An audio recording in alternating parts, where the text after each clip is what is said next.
He led 30, so he gets the credit for the most laps led. We had 5 cautions, 15 laps, 4 leaders, 4 lead changes, and the average speed 100.5 miles an hour.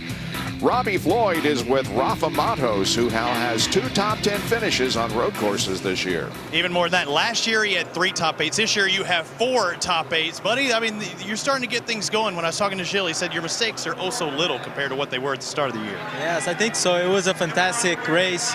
I think the team did an amazing job in the pit stops. We were able to gain really 5 positions in the pit stops, and you know, we certainly needed this result after disappointing weekends in Edmonton and Toronto, and also a disappointing qualifying effort here for us. Starting 19th, not so bad, finishing 7th, and you know, we had a great car in the race. I was able to save fuel when I needed to. I was able to push really hard when I needed to, and you know, I think it was a great effort all the way around of the team, and I'm very pleased. Gilles, what's it like for you working with this guy? I mean, you're new to the team, you know, owner of the team, and you're helping out with the road and street while Davey helps him with the ovals. It looks like you've kind of got things going.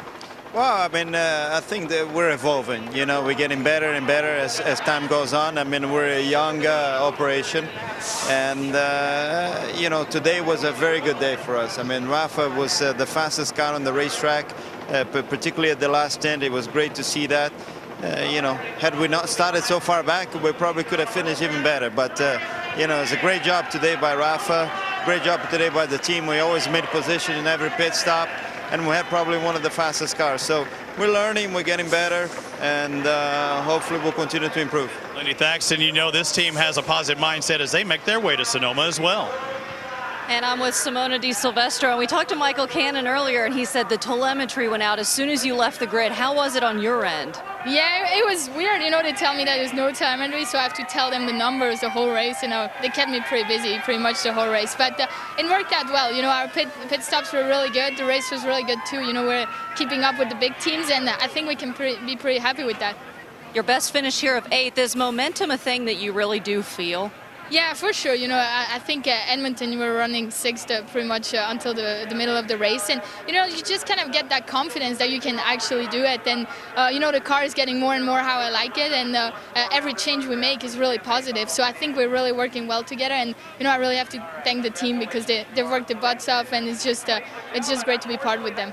In the drivers' meeting, they talked a lot about how tight these pit boxes were. How did it feel during the race? I know, I get yelled at all the time during practice because I never hit my marks, but in the race I finally hit them. So, you know, it was pretty tight, especially that first one on the yellow. I was like, oh my God, how am I going to get in here? But I hit them right, and, you know, maybe it's the pressure, and I get it right when I have a little bit of pressure. But yeah, I get yelled at pretty often because I never hit them.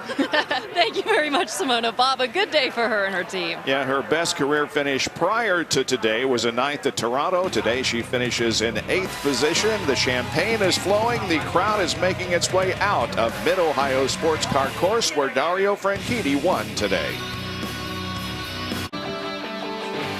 Our Firestone pit performers of the day, Ryan Briscoe and the crew, who spent a total of 1 minute 10 seconds on pit lane. And Ryan is standing by with Robbie Floyd. Finished in 6th place. The car had to be a handful. You find out you've got a bin suspension or bin stuff on the car. How much of a handful was it? It was a bit of a handful. I told the guys after that pit stop we had contact. There was Hunter Ray, Castro Nevis, and then I got into it. And after we got going, I was like, man, it's turning really sharp to the left, and it won't turn to the right. I said, something doesn't feel right, but we just kept pushing. It was a real handful. I feel pretty lucky today to come home in 6th place. Especially when he pulls off and looks at that tire and sees how much damage is there as well, Indy. I have Ryan Hunter-Ray, and I understand broken left suspension with the incident in the pits. You replaced that. You come back up to 10th, but you didn't really feel like things were quite right.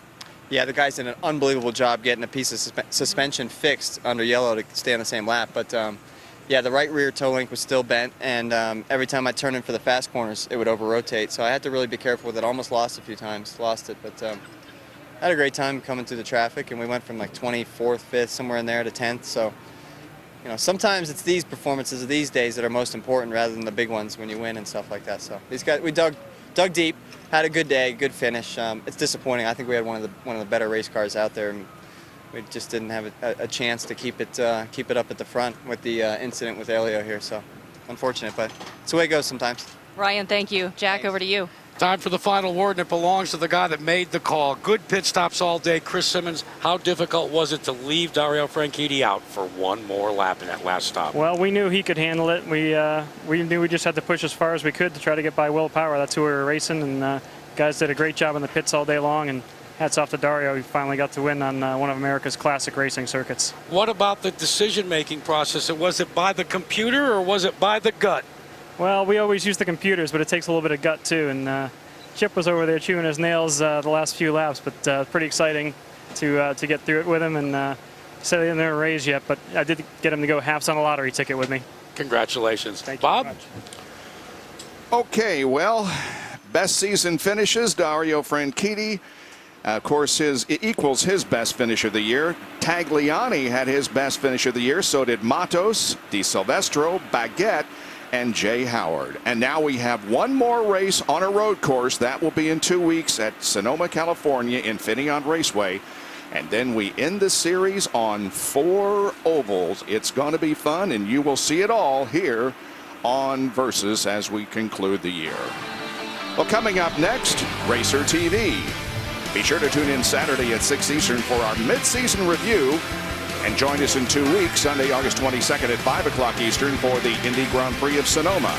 IZOD, the official apparel sponsor of the IZOD IndyCar Series, available at Macy's. For more information, log on to the IZOD IndyCar Series, Versus.com. I'm Bob Jenkins. We'll see you in 2 weeks at Infineon Raceway in Sonoma.